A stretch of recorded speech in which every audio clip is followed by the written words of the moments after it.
Ya todos sabemos que afortunadamente el paro camionero terminó. Y muy bien eso y todo lo que usted quiera, pero ¿y qué me dice de las multimillonarias pérdidas ocasionadas tanto para el pueblo en general como para el gobierno? Y más importante aún, ¿qué me dice de las causas que ocasionaron dicho paro? Que fue el intento de aumentar el precio de la CPM por parte del gobierno. Y es que eso se tiene que hacer y aún faltan muchos más aumentos de precio nada más para traer el CPM a su nivel normal.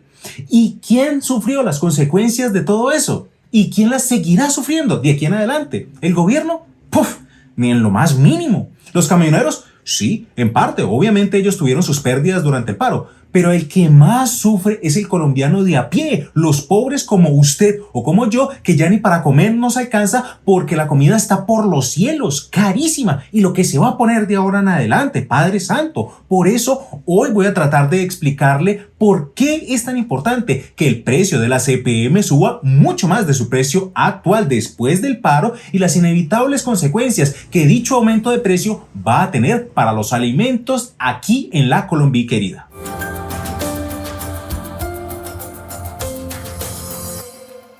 ¿Cómo se atreve usted siquiera a decir esa injuria, Alejandro? Esa ofensa de que hay que subirle el precio a la CPM. Eso lo dice usted por ser un inútil inservible, un bueno para nada, un arrastrado que ni siquiera le alcanza para comprarse una camionetica Fortuner. Ok, sí. Estoy en una situación financiera difícil, al igual que millones de otros colombianos, y por tanto no me alcanza la plata para comprarme una madrastra buenorra, es decir, una Toyota Fortuner, pero no estoy mintiendo, tan solo estoy diciendo lo que los datos me indican, que recuerde que los datos nunca mienten, y es que el mismísimo gobierno colombiano publica informes mensuales muy detallados con el precio tanto de la gasolina como de la CPM en las principales ciudades del país, como usted lo está viendo en estos momentos en pantalla. Hay mucha información ahí, incluyendo los impuestos, a cómo se lo venden a los mayoristas, a cómo se lo venden a los minoristas, en fin, muchas otras cosas, las cuales podemos discutir en otro video, porque ahora quiero centrarme en la última fila de esta tabla, que es el precio al que se le vende al público en la estación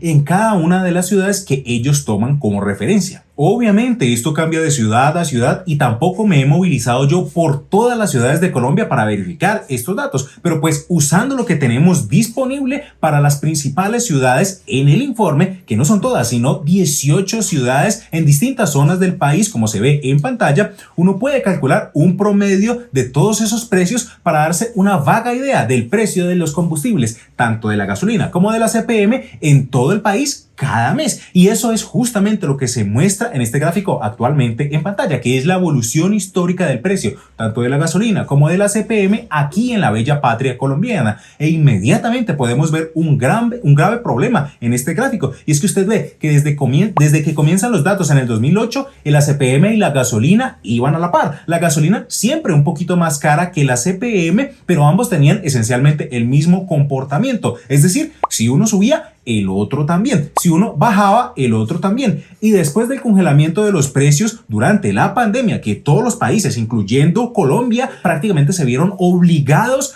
a congelar los precios de los combustibles por un par de meses porque pues nadie se estaba moviendo, pero usted puede ver que después de eso, desde finales del 2022, la gasolina comenzó a subir vertiginosamente para recuperar su precio normal, a la par con lo que cuesta el barril de crudo en el mercado externo. Pero, oh sorpresa, el ACPM se quedó congelado, no siguió a la gasolina. Y ante eso hay dos preguntas naturales. Primera, ¿cómo diablos se congelan los precios de los combustibles aquí en Colombia? Y segunda, ¿por qué diablos el ACPM no subió junto con la gasolina después de la pandemia? La respuesta a la primera se llama FEPC, que es el Fondo de Estabilización de Precios a los Combustibles, que es un eufemismo nada más para decir otro sumidero de plata del gobierno, que por intentar hacer más termina cagándola de forma bárbara. Y es que con la finalidad de mantener la oferta de combustibles normal aquí en el país, pues toca importar una parte del exterior. Alrededor de una tercera parte de los barriles de petróleo que se consumen a diario en el país son importados de países como Ecuador, Estados Unidos y Hong Kong, por lo menos de acuerdo a este reporte del diario El Espectador, puesto que a pesar de que Colombia es un país productor de petróleo y de que esa es esencialmente la industria más importante para la Colombia, pues la capacidad de refinería no da abasto para el consumo interno. Por tanto, toca comprarlo de fuera porque ¿qué más? Pues parados no nos podemos quedar. Y al importar petróleo surge un leve problemilla, y es que ese petróleo traído del exterior se compra a precio normal, a lo que cotiza el petróleo en dólares en el mercado internacional, y eso sube y baja a toda hora, como se puede ver en pantalla en estos momentos, y por tanto puede que haya una diferencia entre lo que Ecopetrol cobra por su petróleo aquí dentro de Colombia, que es en general más barato que lo que cuesta en el exterior, y eso puede generar pérdidas muy grandes para la empresa y por tanto para el Estado, que es el dueño mayoritario de Ecopetrol. Entonces eso sería absolutamente terrible para Colombia, y para prevenir eso, pues se creó el susodicho Fondo de Estabilización de Precios de los Combustibles, abreviado FEPC. Y uno diría, bueno, si eso se creó justamente para estabilizar los precios y no causarle tantas pérdidas a Ecopetrol y mantener la oferta de combustibles normal al interior del país, además de seguir teniendo un precio relativamente barato por los combustibles aquí en Colombia, pues muy bien, debe ser muy útil eso, ¿cierto? Pero lamentablemente esa no es la realidad. Desde que se creó ese fondo FEPC en el 2007, prácticamente solo ha dado pérdidas, como se puede ver en este gráfico divulgado por el propio gobierno en el marco fiscal de mediano plazo del 2022. Y es que las pérdidas son billonarias, que recuerde que billones aquí en Colombia es con 10 a la 12, no con 10 a la 9 como en los Estados Unidos. Es decir, eso es un billetal descomunal, que actualizado por la inflación, el déficit o pérdidas cumulativas generadas por ese fondo llegan a los 100 billones de pesos colombianos para el 2023. Y pues Colombia, como país entero, no tiene plata. Literalmente siempre hemos gastado más de lo que generábamos, tal y como se puede ver en esta otra gráfica en pantalla. Y pues, ¿qué hace el Estado cuando tiene un hueco tan grande de esos? Pues direccionar lo que más pueda ahí, que en general son los dividendos de Ecopetrol, y también pide plata prestada, lo cual es terrible porque las tasas de interés son históricamente altas aquí en Colombia y por tanto por los préstamos se pagan muchísimos, pero muchísimos intereses. Y ahí llegamos a un punto interesante, porque ¿qué hace el Estado para pagar sus deudas? Pues en vez de ser responsable y ajustar los gastos y tratar de aumentar los ingresos como cualquier persona inteligente lo haría, pues el Estado colombiano en general, ojo, no siempre, pero en general, simple y sencillamente imprime más y más billetes. Al imprimir más y más billetes, el peso colombiano se devalúa, es decir, eso causa inflación, lo cual pesa demasiado en el bolsillo de nosotros, los colombianos, que somos los que siempre llevamos del bulto y tenemos que pagar carísimo por cualquier cosa que queramos comer, porque la inflación, en particular la de los alimentos, casi siempre es positiva, tal y como se puede ver en el historial actualmente en pantalla. De hecho, ese es el mayor problema que quiero traer a colación hoy, y es la respuesta a la segunda pregunta que planteamos anteriormente, que estaba relacionada a que por qué el ACPM siguió congelado a diferencia de la gasolina, y en últimas, ¿por qué diablos fue tan importante el paro camionero? ¿Por qué son tan importantes los camioneros aquí en la Colombia querida? Pues es que todo el mundo sabe que la mayoría de los alimentos son transportados en camiones que casi en su totalidad usan ACPM como combustible. Por tanto, de subir el ACPM vertiginosamente como debería subir para ponerse a la par con la gasolina, no al mismo precio porque el ACPM siempre ha sido más barato, pero sí a un nivel similar, pues los fletes subirían muchísimo de precio también y por tanto los alimentos serían muchísimo, pero muchísimo más caros. Entonces, mire usted que los colombianos estamos jodidos, míreselo por donde se lo mire, porque si se acaba el FEPC y se dejan de subsidiar los combustibles, especialmente el ACPM, los alimentos suben de precio y mucho. Y si se siguen subsidiando los combustibles, en especial el ACPM, por la deuda que eso genera para el país, pues adivine qué, sube la inflación y por tanto más y más caros se ponen los alimentos. Entonces, míreselo por donde se lo mire, estamos en la gran mismísima mierda, ¿cierto? Porque los alimentos suben de precio sí o sí por cualquier lado que se mire la cosa. ¿Y entonces qué? ¿Apaga y vámonos a sufrir a otro país o qué? No, obviamente no. Hay que aprender a manejar la plata y dejar de depender tanto de lo que el gobierno haga o no. Porque si bien a veces el gobierno trata de hacer las cosas bien, como por ejemplo acabar con esos subsidios para intentar tapar ese hueco del FEPC y poder destinar esos recursos a otras causas sociales que lo necesitan, pues algunos sectores de la población, como los camioneros, no lo permiten, porque eso los afectaría gravemente a ellos, especialmente en el corto plazo. Pero en el largo plazo, creo yo, ojo, y es tan solo mi opinión, creo que eso los beneficiaría porque igual la gente tiene que comer y por tanto los fletes tienen que pagarse, así que igual ellos tendrían su trabajo, pero pues obviamente sí sufrirían mientras la gente y las empresas como tal se adaptan a pagar esos precios más altos por los alimentos y todo lo que ellos transportan, que no es solo alimentos. Ahora bien, ¿por qué digo yo que el gobierno tiene que subir los precios de la CPM muchísimo más de lo que ya lo subió?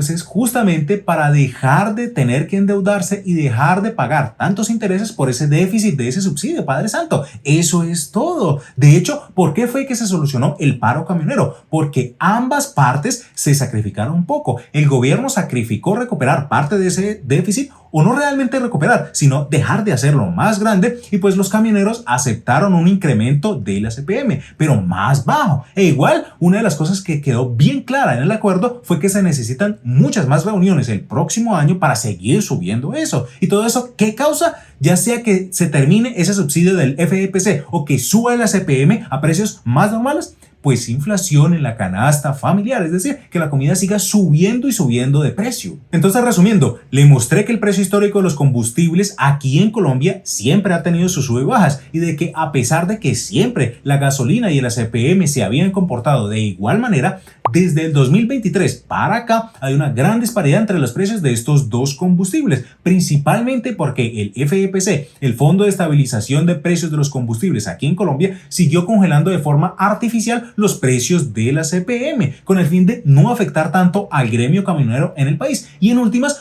para no causar tanta inflación en la comida, que es mayoritariamente transportada en camiones en las vías del país. Pero con esos déficits billonarios de ese fondo FEPC, el gobierno ya no da abasto con el pago de los intereses para cubrir esa deuda, de tal forma que el precio de la CPM tiene que subir para traerlo a paridad tanto con la gasolina como con el costo internacional del petróleo. Y ante el paro camionero que hubo en las semanas anteriores, ante un primer anuncio de una alta grande en el precio de la CPM, ¿cuál fue la solución? Pues reducir ese déficit del FEPC, pero a un ritmo muchísimo más lento de lo que el gobierno había proyectado. Pero igual, ese precio de la CPM tiene que seguir subiendo, y mucho más teniendo en cuenta que el precio del petróleo ha bajado, pero igual estamos con una diferencia abismal del ACPM aquí en Colombia con respecto a la paridad internacional. Y todo eso, ¿qué causa en últimas para el pueblo colombiano? Pues inflación de los alimentos, es decir, que cada vez se paga más y más caro por poner comida en el comedor de los hogares colombianos. Y para eso,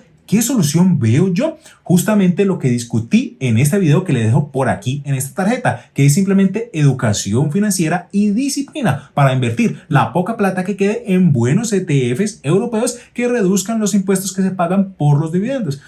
Que no me queda nada de plata, ni me alcanza, me toca endeudarme con el gota a gota para llegar a final de mes. Eso sí lo discutimos en un futuro video. Por el momento, no soy yo el dueño de la verdad absoluta, ni quiero serlo. Siempre le pongo en la descripción de los videos no solamente las fuentes directas de toda la información que le muestro para que usted mismo las verifique, sino que también le pongo que mi propósito es enseñar, es decir, ponerlo usted a pensar, tratar de explicarle las cosas como yo las veo de la forma más simple posible, y a través de esa visión, pues hacer que usted saque sus propias conclusiones acerca de lo que sea que hayamos discutido, y sobre todo hacerle entender que invertir no es una opción, sino prácticamente una obligación con su yo del futuro. Y como el tema de hoy fue bastante sensible, pues coménteme, ¿qué piensa de todo eso? ¿Se debería acabar el fondo FEPC? ¿Le parece sensato que la CPM suba como si no hubiera un mañana de forma inmediata, o prefiere que suba con su avena mientras se sigue subsidiando?